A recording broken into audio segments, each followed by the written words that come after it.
Hello and welcome to this edition of Homework Help 8.3 Special Right Triangles.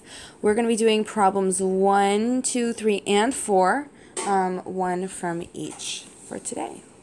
So before we jump in, let's go over the skills that we need to succeed. First off, understanding how our XY axis works.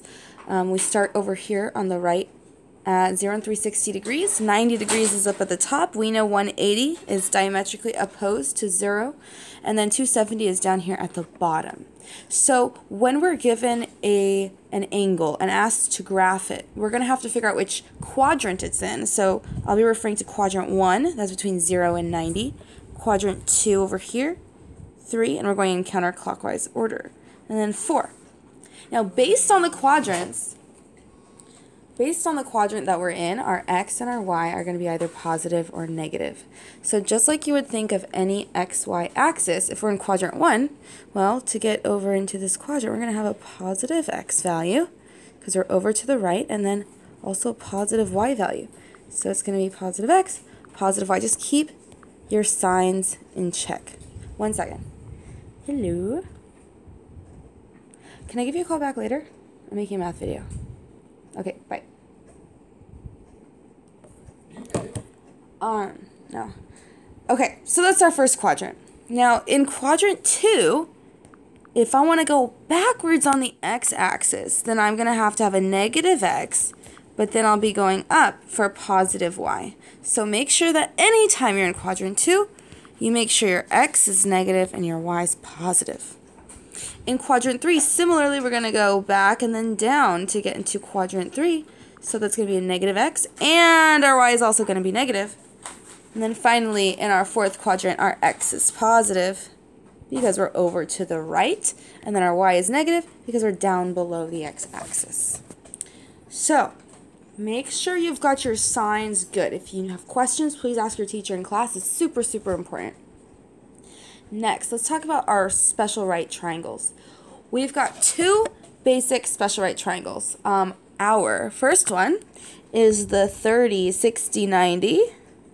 And then we also have a 45, 45, 90 triangle.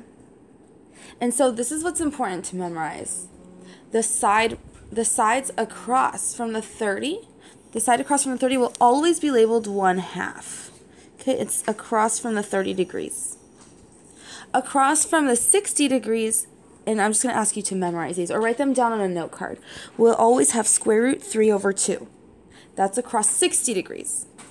And then our hypotenuse, we're always going to label that side 1. Now notice that that's the same for my 30, 60, 90 and my 45, 45, 90. That my hypotenuse, or my r, is always equal to 1. Okay, but in our 45, 45, 90, we have a couple extra sides to remember. And that's going to be root 2 over 2. And that's the same for both sides across both 45s because they're the same. Same angle, therefore same side lengths. Okay, so if you can remember that your 30, 60, 90 is 1/2, or rather 1 over 2, root 3 over 2, and then 1, and that your 45, 45, 90 is root 2 over 2, root 2 over 2, and 1, then we'll be golden. Let's move on to the next skill that we need, reference angles. So a reference angle is defined as how far the given angle is from the nearest x-axis. So let's look at a couple examples, and then this definition will make a little more sense. If I'm right, how far in degrees? Okay, so if I ask you to graph 150 degrees, you should know that we're starting from here. We're going to go 150 degrees. Well, if this is 90 and that's 180, it's going to be somewhere in quadrant 2. So I am going to go ahead and draw, I'm going to go ahead and draw my angle over here in quadrant 2 and label that 150 degrees. Well, if that's 150 and I need to know the reference angle, that means this distance right here. How far in degrees is that from the nearest x-axis? Well, if this is 180 and that's 150, then the difference between the two, we can do some simple subtraction, is 30 degrees. And that's what we really care about when we're answering these questions about our trig identities or our trig ratios, is I'm not as interested in the actual 150 as I am about this 30 degrees, because that'll give me my 30, 60, 90. I'll know which triangle I'm using only if I know the reference angle. So our reference angle there was 30 degrees. Okay, let's do another example. Across the board, let's see 240 degrees.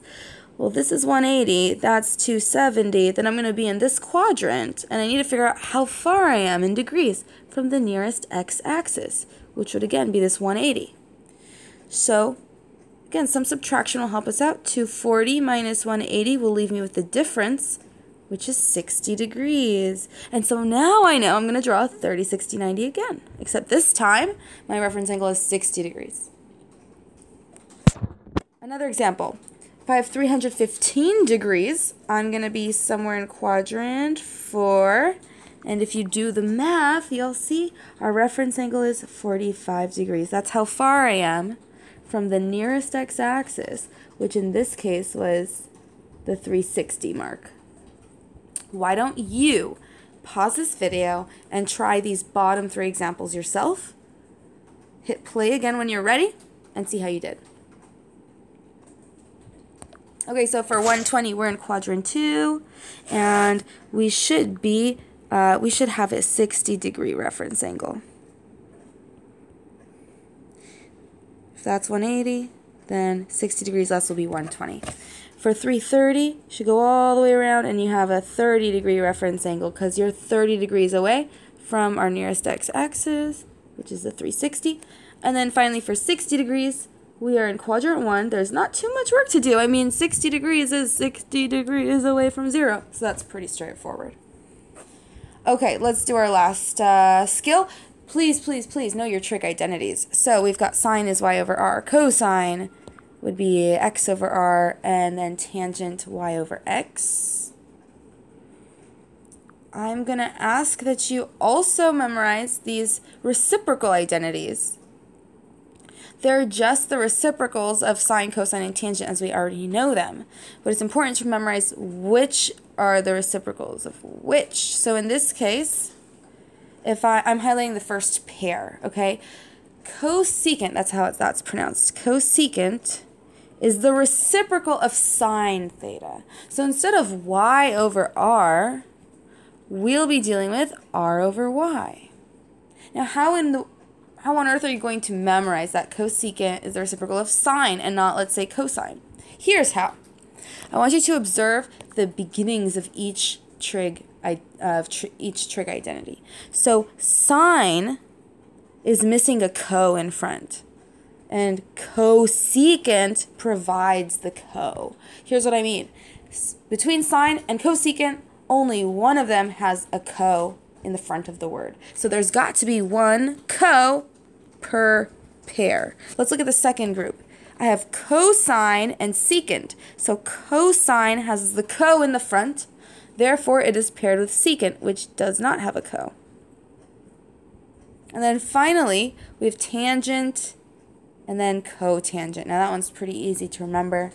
But again, there's got to be one co per pair. I'm circling all the co's right now. Cosecant is the co. Cosine has the co, and then cotangent. So, if somebody came up to you and said sine and secant are reciprocals, you should automatically say, heck no, you don't know what you're talking about. Neither one of those has a co in front, and we know there's got to be one co per pair. Therefore, you are wrong, my friend, and then enlighten them. Okay, so now we're ready to jump into some examples from the homework. So let's start with problem number 1C. I'm asked to find sine of 315 degrees while providing all of the relevant information and the appropriate triangle too. So let's do a quick sketch here. Okay. I need to graph 315 degrees. So that's going to be in quadrant 4. And 315 degrees happens to have a reference angle of 45. Quick tip, if any of the numbers that you're dealing with end in a 5, like 315 degrees is a common one, 225 degrees, 135, 45. These are common angles you'll be asked to find trig ratios for. Well, anytime it ends in a 5, your reference angle will always be 45 degrees. Okay, it can't be 30 or 60. So it's going to be 45. So without too much thinking, you should go ahead here, 315, and note that it ends in a 5, and then graph your 45-degree reference angle in the correct quadrant. Now we have to label. So we know that our hypotenuse is always 1, as we mentioned before. And across the 45s, they each get a root 2 over 2. Root 2 over 2. Now we got to watch our signs. We're in quadrant 4, so my x is going to be positive. But then my y, whoops, I should do that in green. My x is positive, but my y value should be negative because it's going down. So I'm going to rewrite that as negative root 2 over 2.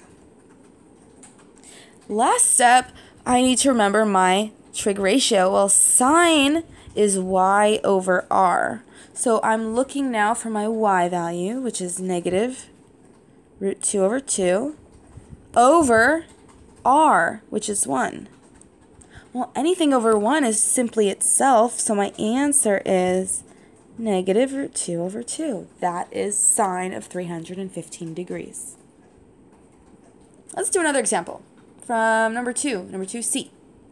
Cosecant of 120 degrees. Again, as before, we're going to draw this out. Where is 120 degrees? It's in quadrant 2 with a reference angle of 60 degrees. Drop the perpendicular to the x-axis. If that's 60, this has got to be 30, and now we'll label our sides. Our radius is always 1. Now across the 30, you should remember that that's 1 over 2. Across the 60, that's root 3 over 2. And let's make sure we've got our signs correct. Let me make that like an important point. Skull, as in danger. Watch out, right? Most common pitfall. Watch your signs, please, for x and y at least, because r, I hope you remember from our previous lessons that r, the hypotenuse, is always positive. Okay? All right.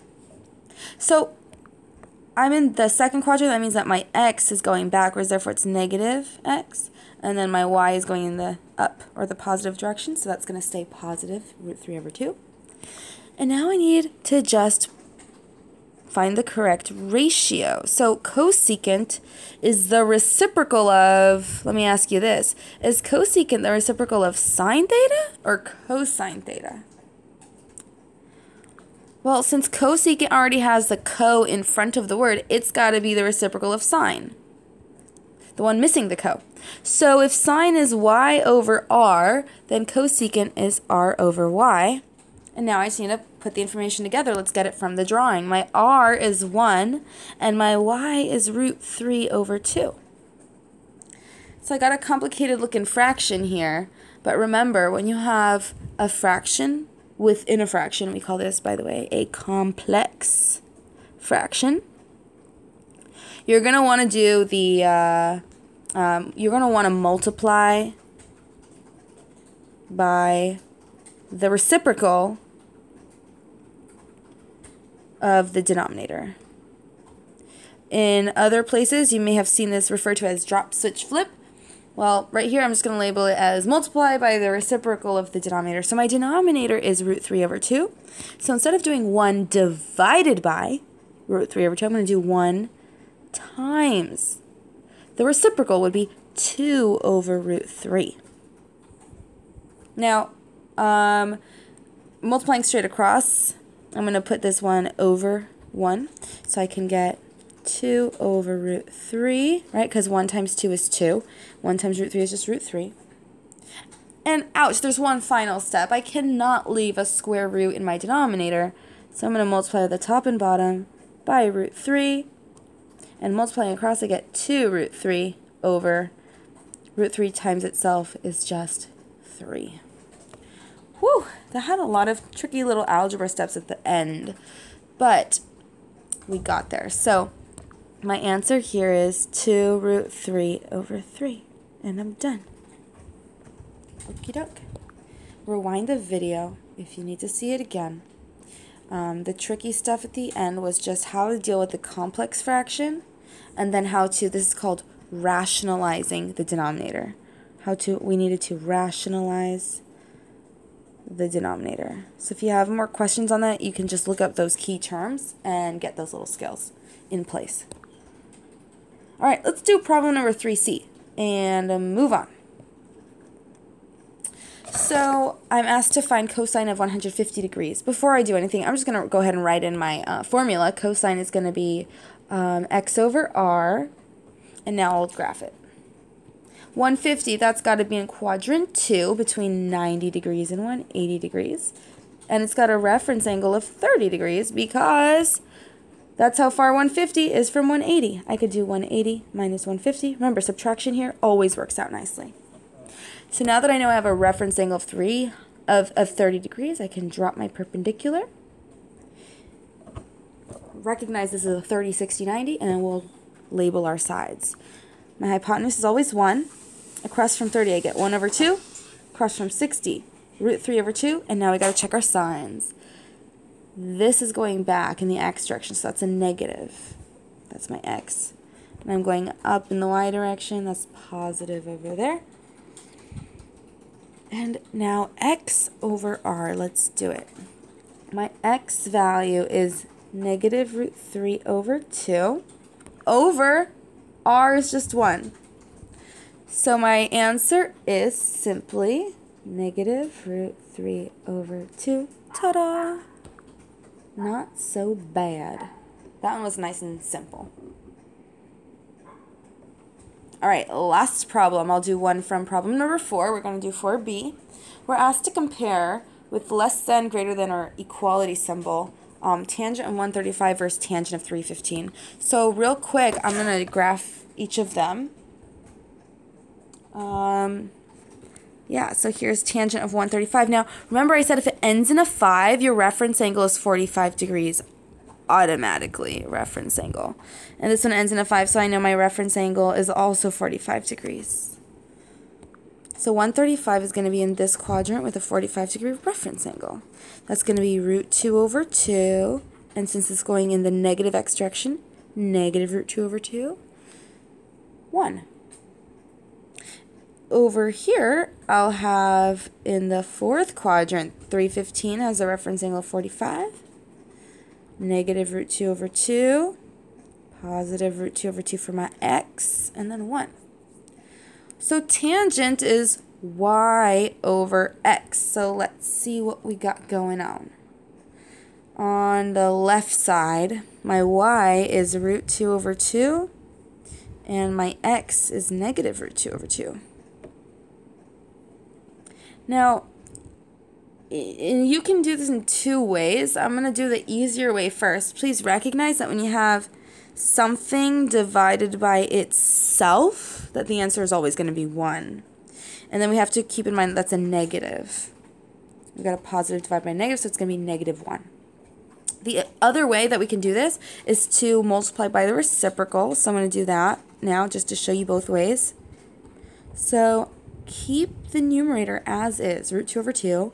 And multiply it by the reciprocal of the denominator, which would be negative 2 over root 2. And you'll see that these guys cancel, the 2's cancel, and when everything cancels in fractions, you're left with 1 on the top and on the bottom, and there's a negative sign, so we got negative 1. We just confirmed what we did earlier. Okay, so if tangent of 135 is negative 1, let's see what tangent of 315 is.